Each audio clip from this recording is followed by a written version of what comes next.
मध्ये मी विलास खाडे आपल्या सर्व शेतकऱ्यांचे सहर्ष स्वागत करत आहे। तर शेतकरी मित्र, एक पुढील 7 दिवस म्हणजे 18 तारखेपासून ते 25 तारखेपर्यंत कोणत्या भागात पाऊस पडणार आहे। तर शेतकरी मित्र, 18-19 तारखेपासून म्हणजे 19 तारखेपासून 18 ते 19 तारखेपासून 25 तारखेपर्यंत ते 24 तारखेपर्यंत विदर्भ आणि मराठवाड्यातील फक्त काही जिल्ह्यातच, कर्नाटक शेजारील जिल्ह्यातच पावसाचा अंदाज आहे आणि इतर जिल्ह्यात वातावरण स्वच्छ राहण्याचा अंदाज आहे, ढगाळ राहील, परंतु पावसाचा अंदाज नाही। परंतु विदर्भ साईडला चंद्रपूर तसेच गडचिरोली, चंद्रपूर, नागपूर या भागामध्ये पावसाचा अंदाज आहे। विदर्भ साईडला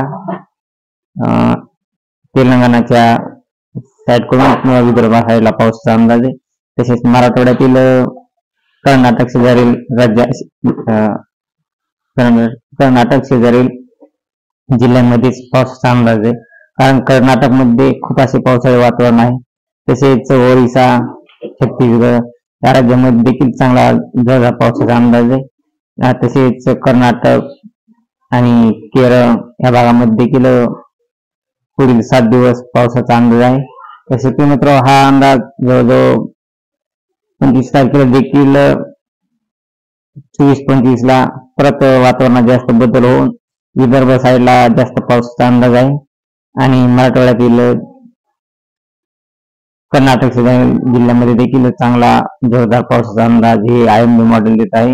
शेतकरी मित्र, आपण पाहतात विदर्भ साईडला वातावरण जरी स्वच्छ असले तरी त्या ठिकाणी पावसाचा अंदाज आहे आणि कर्नाटक शेजारी राज्यामध्ये जिल्ह्यांमध्ये म्हणजे सोलापूर असेल, तसेच कोल्हापूर या भागामध्ये पावसाचा अंदाज आहे।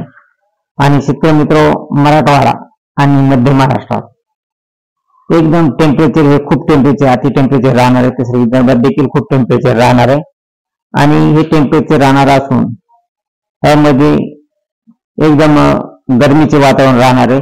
त्यासाठी आपण शेतकरी मित्र तसेच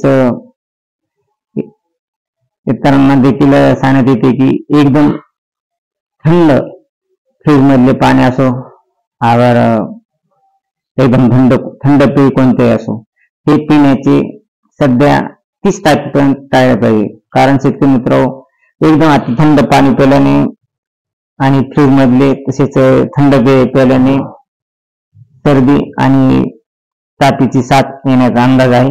कारण हे 30 तारखेपर्यंत वातावरण एकदम खूप असे टेम्परेचर आहे, 43 अंश ते 44-45 अंश सेल्सिअस असे तापमान राहणार आहे आणि त्यात एकदम गरमीचे वातावरण राहणार आहे। त्यामुळं आपल्या शरीरामधील जे गरमीचा उकाडा आहे त्यामुळे पाणी आपले घसा हा कोरडा पाडणार आहे।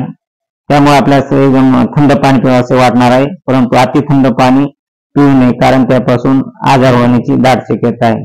तरी शेतकरी मित्र, हा अंदाज येणाऱ्या 25 तारखेपर्यंत आहे। तसेच 25 ते 30 तारखेपर्यंत मराठवाडा आणि मध्य महाराष्ट्रामध्ये एकदम खूप असे टेम्परेचर राहणार आहे। तसेच विदर्भात देखील खूप असे टेम्परेचर राहणार आहे, परंतु विदर्भ साईडला काही जिल्ह्यात पावसाचा अंदाज आहे। अशी ताजी अपडेट पाहण्यासाठी आपल्या चॅनलला सबस्क्राईब आणि लाईक करा। जय हिंद, जय महाराष्ट्र, जय जवान, जय किसान।